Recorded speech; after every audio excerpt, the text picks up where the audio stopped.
Okay, now we'll see last 12 questions, 31 to 42 of chapter 5, Newton's laws of motion. Question number 31 करेंगे. Consider the situation shown in this figure. Both the pulleys and the strings are light and all the surfaces are frictionless. Find the acceleration of mass m. Find the tension in the string. Calculate the force exerted by the clamp on the pulley. ये वाला ठीक है. पुली नीचे press करेगी, ये ऊपर, तो ऐसे एंगल पे कुछ आएगा. तो let's see one by one. देखो यहाँ पे अगर ये पुली इतनी आगे गई, एक्स इधर से उसकी लेंथ फ्री हो जाएगी, एक्स इधर से, ये 2x लेंथ नीचे आ जाएगा, डबल चलेगा. तो इसका एक्सेलेरेशन अगर a है और ये हाफ चलेगा, तो अगर इसका एक्सेलेरेशन a लिया तो ये a/2 होगा. ठीक है. फिर से देखो, ये पुली यहाँ पे आ गई, तो ये स्ट्रिंग ऐसे फ्री हो जाएगी, यहाँ पर ये 2x नीचे आ जाएगा, क्योंकि x इधर से फ्री हुई, x इधर से फ्री हुई, तो कम डाउन बाय 2x. तो अगर इसका एक्सेलेरेशन a ले रहे तो इसका a/2, बिकॉज ये x चला आगे, ये 2x चला सेम टाइम में. Got it. तो एक्सेलेरेशन डिसाइड हो गए. टेंशन देखो, अगर हमने यहाँ पे टेंशन T लिया है तो इस रूप में थ्रू आउट T रहेगा, ये 2T रहेगा, है ना. ऐसा सिचुएशन है. पुली लाइट रहती है, this has to be 2T equilibrium. अगर वो लाइट पुली है तो टेंशंस जो है बैलेंस रहेंगे.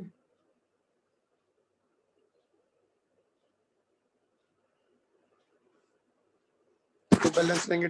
यू विल से 2T तो इधर जा रहा है.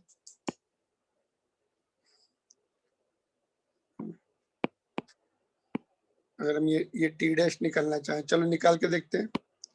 How much is this T dash.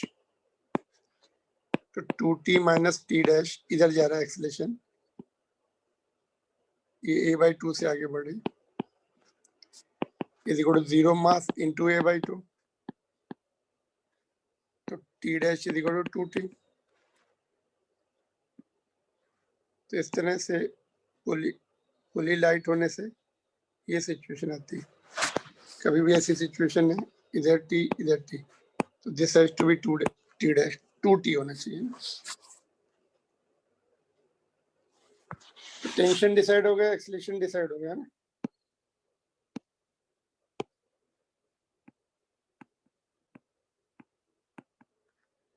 So let's see the equations. Newton's second equation, F net is equal to ma से ब्लॉक m के लिए, ये नीचे जा रहा है तो नीचे वाला force minus opposite force is equal to ma.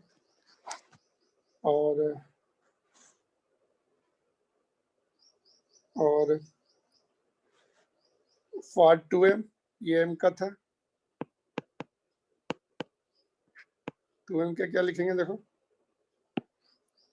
ये इधर जा रहा है, कितना टेंशन है 2T, और अपोजिट तो कुछ है नहीं, फ्रिक्शन तो है नहीं. Is equal to mass into acceleration, is equal to mass into acceleration. Mass is 2m, acceleration इसका a/2 है, तो ये 2 कैंसिल हो गया. तो tension is equal to ma/2. तो t की वैल्यू यहाँ पुट कर देंगे, mg minus ma/2 is equal to ma. तो g आ गया, यहाँ पे m कैंसिल हो जाएगा, 3a/2.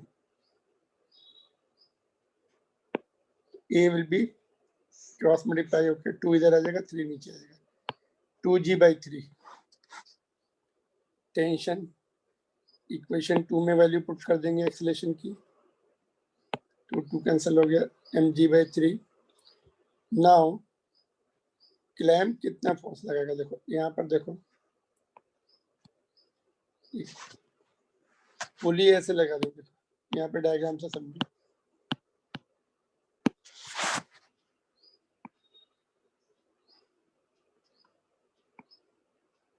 ये T,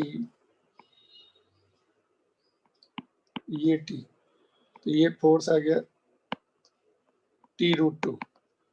पुली नीचे की तरफ दबा रही क्लैंप को, क्लैंप अभी ऊपर लगाएगा उतना रिएक्शन करेगा, रेस्ट पर है, हॉरिजॉन्टल के साथ कितना angle 45। That's what T√2, T की वैल्यू ऊपर से पुट कर दी, mg/3√2 at 45 degree with horizontal.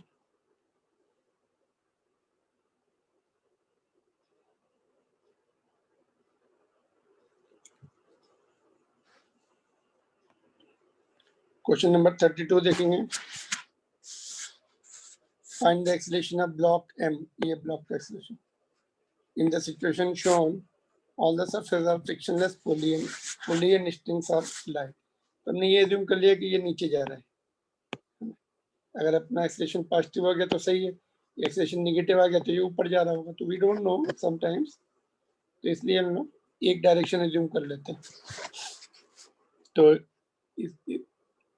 For m के लिए इक्वेशन न्यूटन सेकंड लॉ लिखते हैं, this force minus this is equal to m, mg sin theta minus tension, ये जो नेट फोर्स होता है that produces the acceleration that is equal to mass into acceleration. नहीं, यहाँ पर g sin थीटा नहीं आएगा, ये तो हमने एक्सेलरेशन लिया ना इस डायरेक्शन में। यहाँ पर कुछ कंपोनेंट नहीं रहता, एक्सेलरेशन ने अलोंग द प्लेन लिया, तो एज इट इज a आएगा। sin 30 is 1/2, यहाँ से हमने t की वैल्यू निकाल दी क्वेश्चन 1 से। नाउ अगेन सिमिलर लॉजिक, देखो यहाँ पर अगर ये यहाँ से देखो, अगर ये पुली x ऊपर गई इधर से, तो ये 2x नीचे आ जाएगा, तो इसका एक्सेलरेशन a लिया, तो ये आधा ही ऊपर गई तो a/2, तो इसको a/2 लेना पड़ेगा। टेंशन देखो, ये t ऊपर है तो नीचे 2t, सेंटर की तरफ एरो होते हैं तो यहाँ पे 2t लगेंगे। कनेक्टेड एंड से अवे होता है, इधर 2t और इधर ऊपर, कनेक्टेड एंड से away toward the centre of the string. Alright, इसकी इक्वेशन बना लेंगे अभी 2m की। 2m की इक्वेशन के लिए इट इज गोइंग अप, तो 2t upward force minus downward force is equal to mass into acceleration. 2m mass है, एक्सेलरेशन a/2 होगा, आधा होगा उससे कंपेयर करें तो इसमें हमने t की वैल्यू पुट कर दी, ये वाली यहाँ पर t की वैल्यू पुट करके इसको सिंप्लीफाई करेंगे तो अपना एक्सेलरेशन -g/3, माइनस मतलब हमने तो इधर लिया, माइनस मतलब अपवर्ड होगा, तो g/3 अप द प्लेन।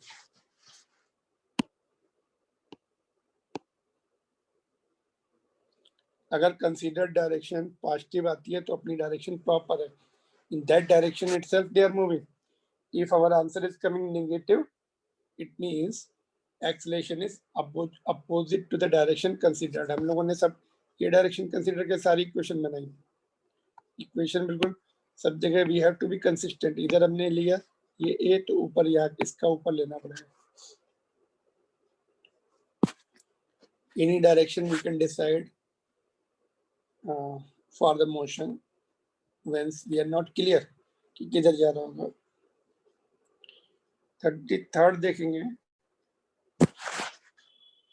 ये सिस्टम है, मास m of the hanging block which will prevent, find the mass m of the hanging block which will prevent the smaller block from slipping on the triangular block। इसको नीचे आने से या ऊपर जाने से प्रिवेंट करें, कितना फास्ट चलना चाहिए। All the surface are frictionless and strings and pulleys are light.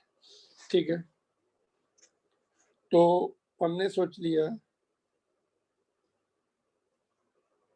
Acceleration ए है,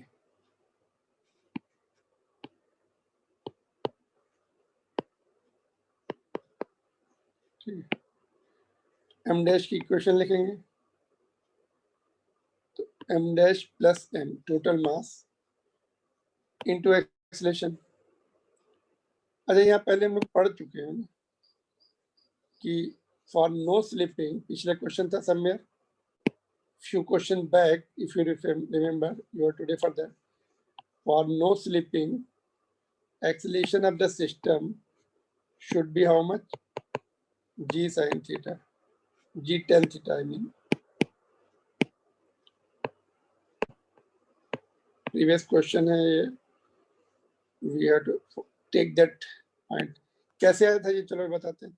ये हो जाएगा mg sin theta, इसका सूडो फोर्स m है, यहाँ पे लिख देते चलो mg sin theta, इसका सूडो फोर्स क्या था m है, उसका कंपोनेंट ma cos थीटा और ये mg sin थीटा, दोनों इक्वल होंगे, वो रुका रहेगा, इसको सॉल्व कर लो, m कैंसिल हो गया, a is equal to g tan theta आ गया. तो दिस टू लाइंस डेरिवेशन है. तो ये रिजल्ट हमने पीछे डिराइव किया था, इसलिए यहाँ पे मैंने डायरेक्ट लिखा था. अभी इसकी इक्वेशन हम मोशन लिखेंगे m डैश की, दोनों ब्लॉक एक साथ जा रहे हैं, तो t is equal to m dash plus m है, a की value g sin theta put कर दी. Now this for hanging block going down, mg minus t is equal to m, net downward force is equal to mass into acceleration. t की value, ये वाली t की value ये put कर दी. इसके बाद सॉल्विंग है, साइड चेंज करके m के लिए सॉल्व करो, ये आ जाता है, लेकिन ऑप्शन में कॉट दिया तो tan थीटा को नीचे लाएंगे, 1 by cot, 1 by tan theta will become cot और ये 1 हो जाएगा. This the answer given, we can write in that form.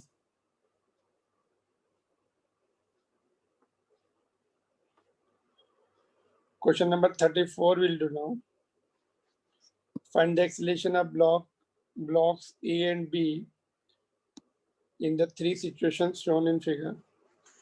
तो यहाँ पर भी देखो, अगर ये पुली ऊपर गई, इधर से x फ्री हो जाएगी, इधर से x, तो 2x नीचे आ जाएगा. ये इसका एक्सेलेरेशन a है, मतलब a है, इसका a/2 लेना पड़ेगा, बिकॉज ये x चलेगा, ये 2x सेम टाइम में. तो acceleration of this will be double if we take a, this we have to take a/2. Tension देखो, यहाँ पर t, यहाँ पर t, तो नीचे में 2t हो जाएगा, बैलेंस.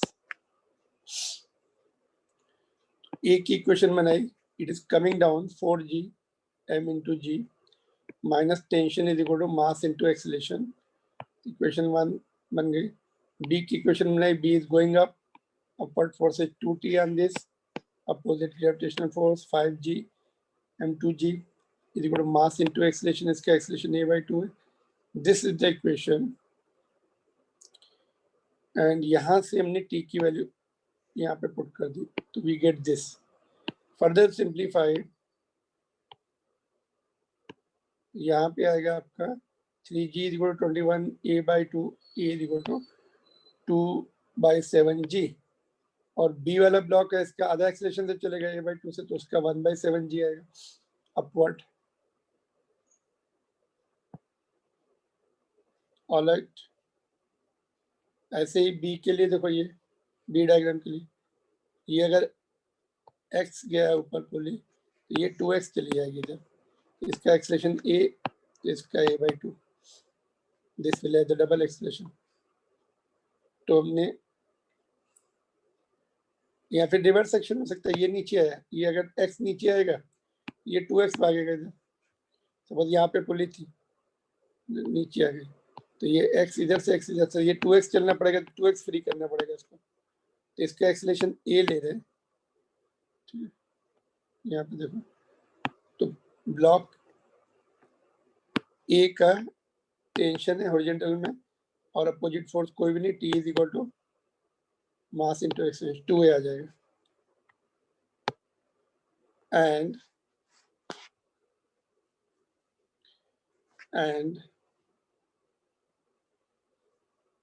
इसका देखेंगे, इसका mg 5g into 2t is equal to mass 5 into a/2. That's what will be the equation of this. 5g minus 2t is equal to mass 5 into its acceleration, half of the a. यहाँ से t की value इसमें put कर देंगे। यहाँ पर देखो, when we simplify we get a is equal to 10g/13 और b का आधा एक्सेलेरेशन है तो उसका हाफ 2 से डिवाइड करेंगे तो यहाँ पे 5 आ जाएगा, 5g/13 downward. This is right word. Alright, तो now we'll see the third situation.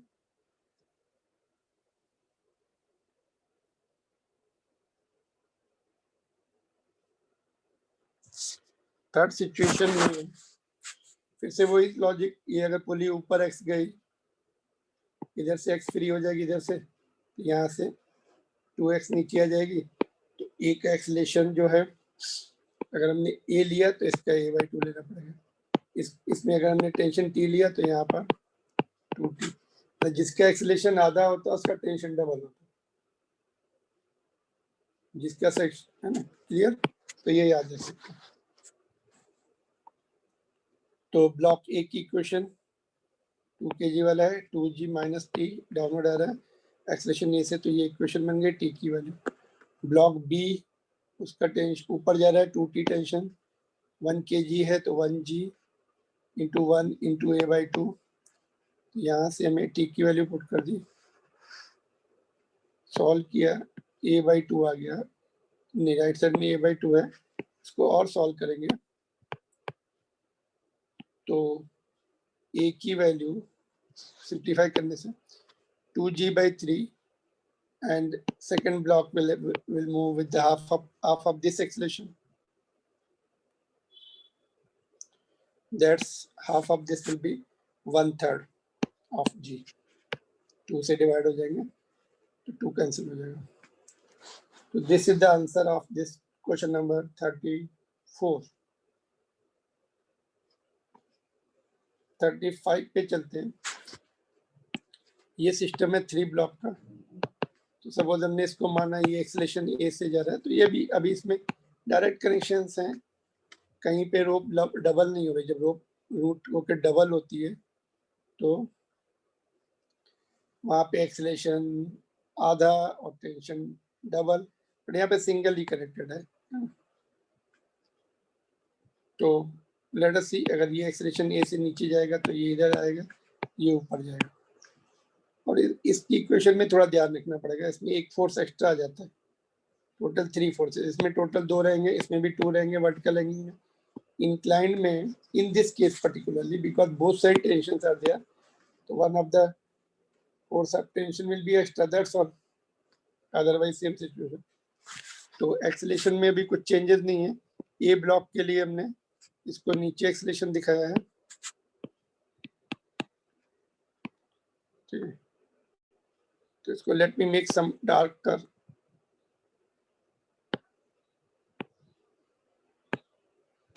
Okay, now let us see this.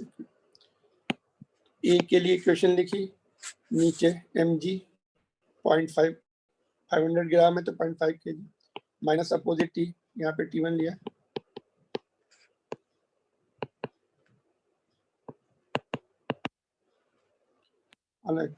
Is equal to mass into acceleration. This is the equation, T1 मिल गया यहाँ से। B के लिए this is going this side, तो T1 पहले लेंगे opposite tension and mg sine theta. तो यहाँ पे देखो T1 माइनस इसका टेंशन आएगा इस वाले सिस्टम का,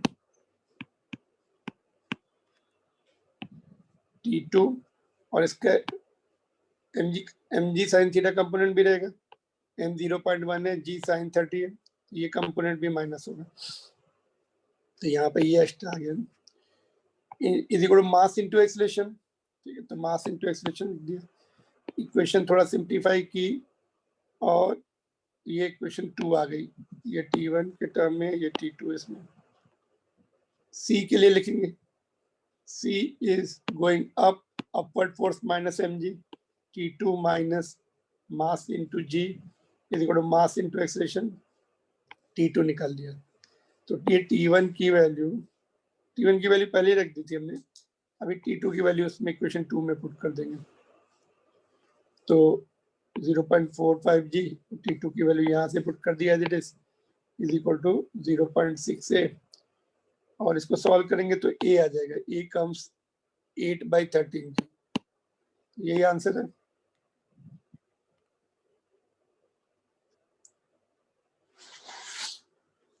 Now we'll see question number 36. Comparatively short question है, short answer is monkey of mass 15 kg is climbing. एक minute, just let me mark it darker. ठीक है, अभी देखते हैं इसको। Monkey of 15 kg climbing on the rope with one end fixed to the ceiling. If it wishes to go up with an acceleration of 1, how much force should it apply to the rope? If the rope is 5 meters long and the monkey starts from the rest, how much time will it take to reach the ceiling? ठीक है, तो ऊपर जा रहा है तो T is equal to mg plus a हो जाएगा। A1 दिया है तो टेंशन जो है 165 न्यूटन सॉल्व करने के बाद, और s is equal to half at square, acceleration उसका 1 ही है। It is climbing with the acceleration 1 on the rope, rope के रिस्पेक्ट में 1 से ऊपर जा रहा है, no other extra forces, extra acceleration. ठीक है, इसको सॉल्व करेंगे √10 seconds. Now 37, monkey is climbing on the rope that goes over smooth light pulley and supports a block of equal mass at other end. See the diagram. Show that whatever the force the monkey exerts on the rope, the monkey and the block move in the same direction and equal acceleration. ये ऊपर जा रहा है तो ये भी ऊपर जाएगा और सेम एक्सेलरेशन से, सेम डायरेक्शन में। If initially both were at rest, their separation will not change as time passes. दोनों एक ही साथ एक डायरेक्शन में जाएंगे तो सेपरेशन विल नॉट चेंज, जहाँ पे है वहीं। तो देखते चलो मंकी की इक्वेशन बनाते हैं। मंकी का हमने एक्सेलरेशन a1 लिया तो ऊपर जा रहा है t minus M G is equal to M a1, तो यहाँ से t निकाल लिया। ठीक है,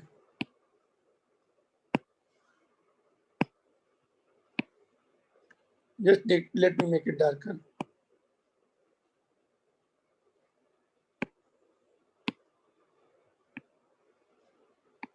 ओके, तो ये हो गया टेंशन फर्स्ट इक्वेशन मंकी की। ब्लॉक की बनाएंगे तो हमने ब्लॉक का एज्यूम कर लिया थोड़ी देर के लिए नीचे नीचे जा रहा है, अपोजिट डायरेक्शन ले लिया हमने, तो mg नीचे उसका weight minus opposite tension is equal to m into a2। ठीक है, तो इक्वेशन 2 आ गई। 1 और 2 को इक्वेट कर दिया, t के लिए सिंप्लीफाई किया था, दोनों को इक्वेट करके सॉल्व किया तो a1 is equal to minus a2, और a2 जो है ये एक्सेलरेशन a1 के बराबर आया, लेकिन माइनस मीन्स अपोजिट डायरेक्शन, हमने नीचे लिया था उसकी अपोजिट आया।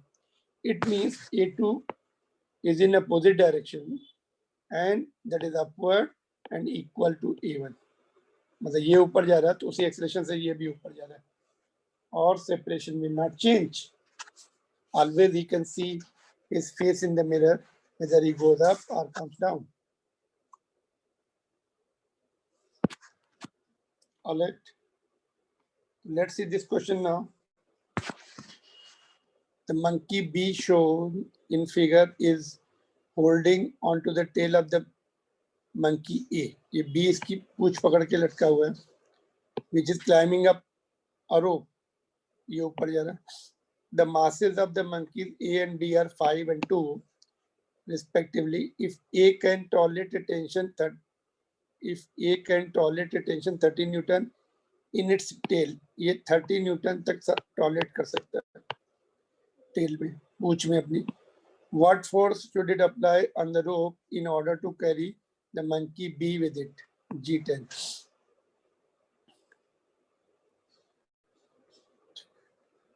ठीक है, तो केस 1 में अगर monkey climbs without acceleration, without any acceleration,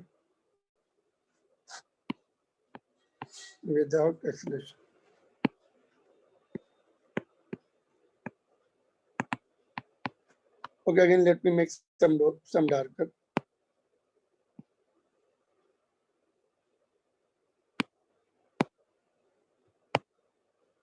okay देखो, विदाउट एनी एक्सेलरेशन जा रहा है तो T is equal to total tension कितना होगा इसमें, T will be m1 plus m2g, दोनों का वेट मल्टीप्लाइड बाय दोनों का mass multiplied by g, 5 plus 2g 70 newton आ जाएगा। और अगर इसने अभी एक्सेलरेशन शुरू किया, एक्सेलरेटेड मोशन शुरू किया, case 2 for accelerated motion for B के लिए पहले निकाल देते, तो मैक्सिमम टेल में कितना टेंशन आ सकता है, that will take maximum acceleration निकाल रहे सीधे, उसी के बीच में फोर्स मैनेज करना पड़ेगा उसको। टेल का 30, इसने टेल पकड़ी हुई है, उसमें टेंशन 30, इसका खुद का वेट नीचे m2g that is 20 is equal to mass into acceleration, इसका मास 2 है इनटू a, ठीक है। एक्सेलरेशन दोनों का, यहाँ से जो एक्सेलरेशन है 5 आ गया, तो अभी इसको मैक्सिमम एक्सेलरेशन 5 ही मेंटेन करना पड़ेगा, उससे ज्यादा हो तो इसकी टेल टूट जाएगी, ठीक है, या सस्टेन नहीं कर पाएगा उतना। तो ठीक है, इसको भी T1 लिया, T1 माइनस m1g, यहाँ पे m2 नहीं आएगा, अभी यहाँ से m2 का इफेक्ट 30 निकाला हमने, मैक्सिमम टेंशन उसका टेल में टेंशन ये 30 प्रोड्यूस कर रहा है, एक्सीलरेटेड मोशन से 30 हो रहा है उसके, 30 आ गया, तो इसका टेंशन है ना, इसका जो मंकी जो है उसकी टेल, ये मंकी ए है, it is going with the T1, second case का डायग्राम बनाना, और इसका वेट m1g और टेल में टेंशन T2 विच इज 30। ये क्वेश्चन, अभी ये ए से ए हमने निकाल लिया, ए कितना मैक्सिमम 5 हो सकता है, ये क्वेश्चन लिखिए हमने, इसका ऊपर टेंशन T1, नीचे के दोनों फोर्सेस ऐड हो गए, इसका मास m1 लिया हुआ हमने ए का, और नीचे उसका टेंशन 30 जो आ सकता है वो मैक्सिमम लिमिट है, और इस मास 5 इंटू एक्सेलरेशन ये हमने कैलकुलेट किया। यहाँ से जो सॉल्व करेंगे 105, तो मैक्सिमम उसकी जो रेंज है, आंसर दिया है 70 न्यूटन टू 105 न्यूटन तक टेंशन आ सकता है अपर स्ट्रिंग में, धीरे धीरे चढ़ेगा तो 70, और मैक्सिमम जो है उसका जो टेल 30 न्यूटन सस्टेन कर रही है उससे चलेगा तो 105 न्यूटन तक इसमें आएगा। There is a range in the tension of upper string.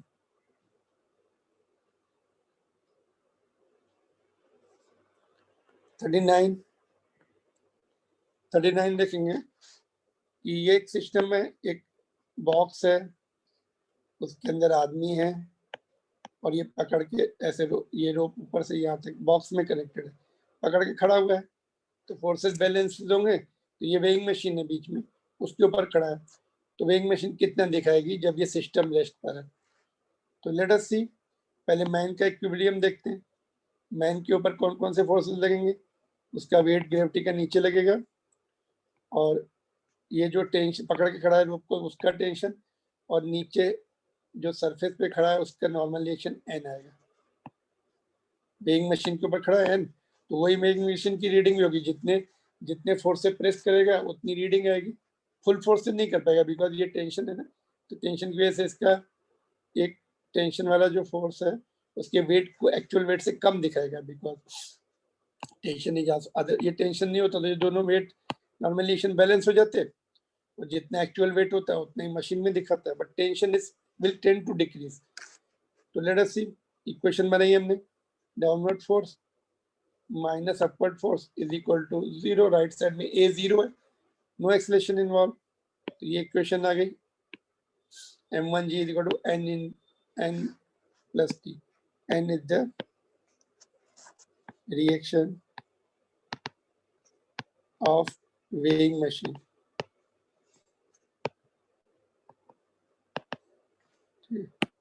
Weighing machine पे खड़ा है तो वो रिएक्शन देगी। तो बॉक्स का लिखते हैं, अभी ये बॉक्स है देखो, इसको ये यहाँ से कनेक्टेड है बॉक्स टी, तो टेंशन टी, और मैन उसको एन से प्रेस कर रहा है, और उसका खुद का वेट m2g, तो एन नीचे है मैन का एक्शन, और m2g उसका वेट ग्रेविटेशन नीचे है, और टेंशन यहाँ पे बना हुआ है, तो टेंशन उसको ऊपर खींच रहा है, तो ये बैलेंस है। यहाँ से हमने 1 और 2 से टी की वैल्यू यहाँ ऊपर पुट कर दी, m1g प्लस n, और टी की वैल्यू ये पूरी एज पुट कर दी, तो ये आ गया। तो यहाँ से सॉल्व किया n को, n के लिए, तो ये आएगा, सॉल्व करने के बाद ये इतना आएगा, तो 150 न्यूटन आ रहा है n। और वेइंग मशीन में फिर वेट जो होता है g से डिवाइड करके आता है kgf में, तो 10 से डिवाइड कर देंगे तो 15 kgf वेइंग मशीन है, वो 60 का 15 दिखा रही है अभी बहुत, बिकॉज जो टेंशन है वो उसको ऊपर खींच रहा है, ये हाथ से जो टेंशन आ रहा है बहुत। सेकेंड केस में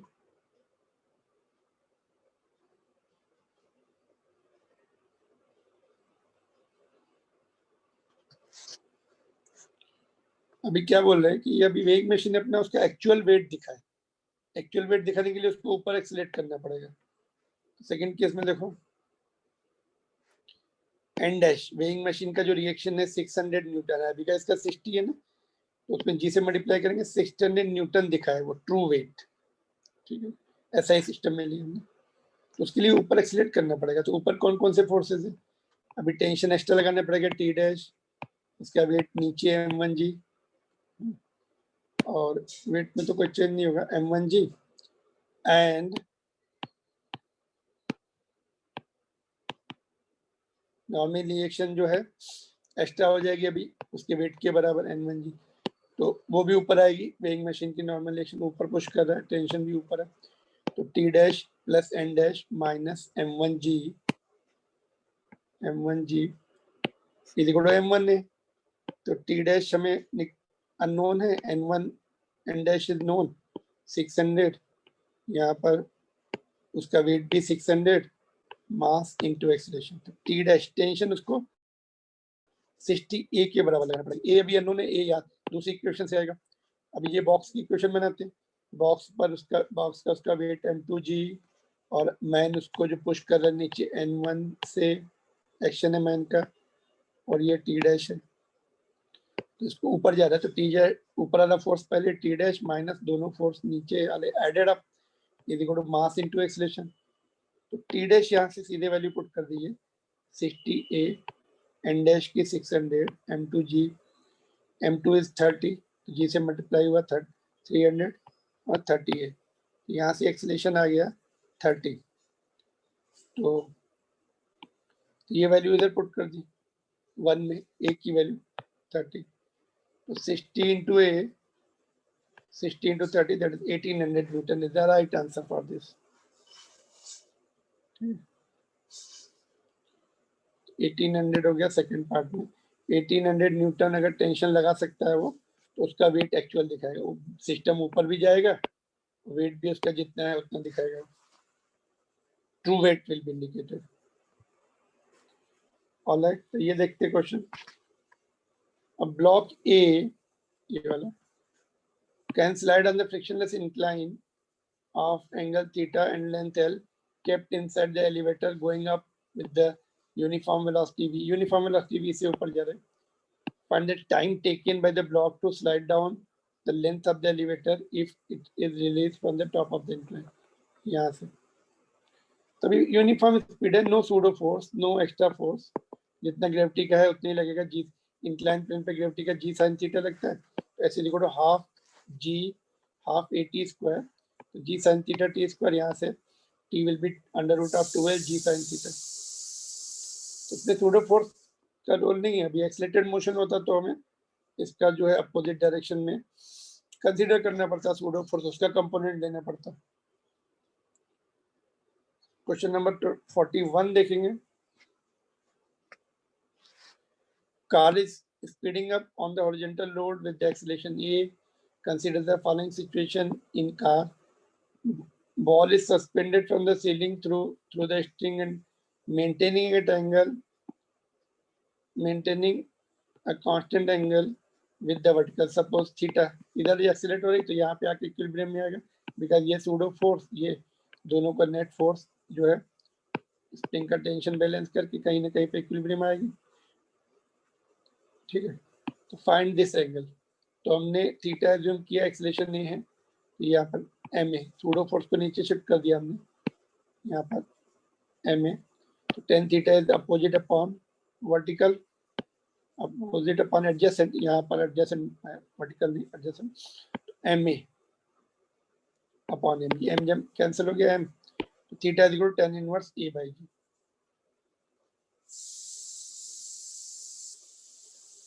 सेकंड केस में बोला है कि इंक्लाइंड वेज है, उसके ऊपर एक block, it remains stationary, what should be the acceleration G, तो सूडो एक्सेलरेशन इधर है एम ए, सूडो फोर्स, उसका ये component M A cos theta, ये M G sine theta equal हो जाएंगे, इक्वेट करेंगे अगर इसको इक्विलिब्रियम में रहना, तो A equal to G sine theta, theta is equal to tan inverse A by जी।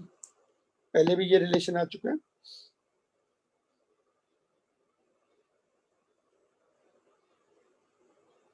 दोनों में सेम आ रहा है, whether it is inclined pendulum or inclined wedge, equilibrium का एंगल दोनों में सेम आ रहा है। Last question will see now. Block is kept on the floor of an elevator at rest. Elevator starts descending with the acceleration of 12. ये elevator नीचे